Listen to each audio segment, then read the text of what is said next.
print shop in Kentucky is under siege tonight because its owner, who's a Christian, doesn't want to endorse a gay pride event. Blaine Adamson is the founder and owner of Hands-On Originals. It's in Lexington, Kentucky.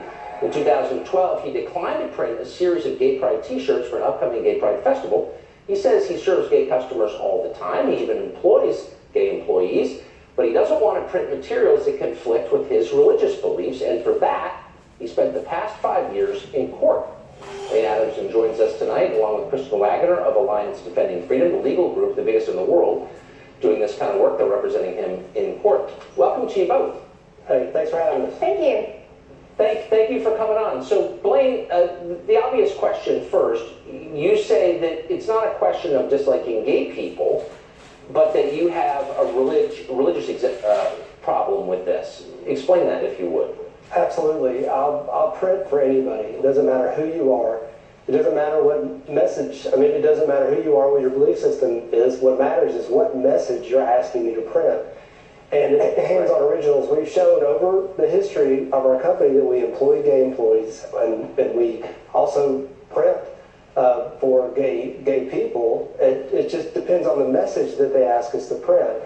And one specific example, the very Pride Festival that we had the issue with, there was a lesbian band called Mother Jane, and we printed shirts for them for that event.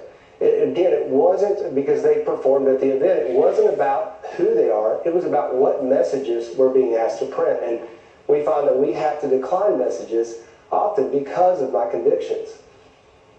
So it has here in your bio that you've declined to print shirts you thought were anti-Christian, but you've also declined to print messages you thought were anti-gay. Absolutely. One in particular was a shirt that just said homosexuality is sin. And it was a pastor, and for me, I just don't think Jesus would have gone about it that way. Jesus was a master of balancing grace and truth. And so my conscience just didn't feel like that was something I wanted to print.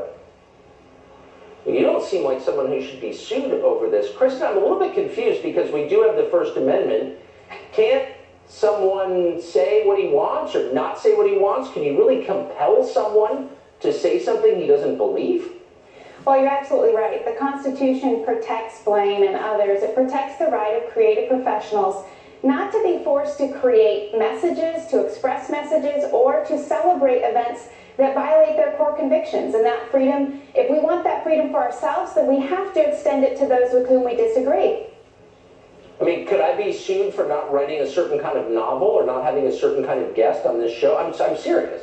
Could I be by the left?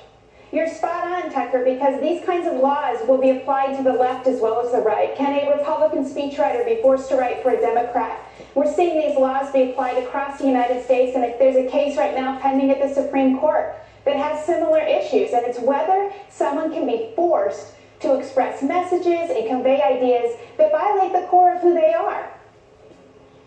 See, I would think that gay rights groups and Christian groups and everyone would agree with what you just said, I think. So, Blaine, quickly, how has this affected your life? 5 years, you're probably not making millions printing T-shirts. This has got to be pretty tough on you, I would think. Well, it's just one of those things you kind of get through, and, we just continue on doing what we love to do, which is print T-shirts, and I love doing what I do, so we just keep on. But Tucker, one of the unique aspects of Blaine's case is that people of both sides are on Blaine's side, and so we do have hope that tolerance is a two-way street here.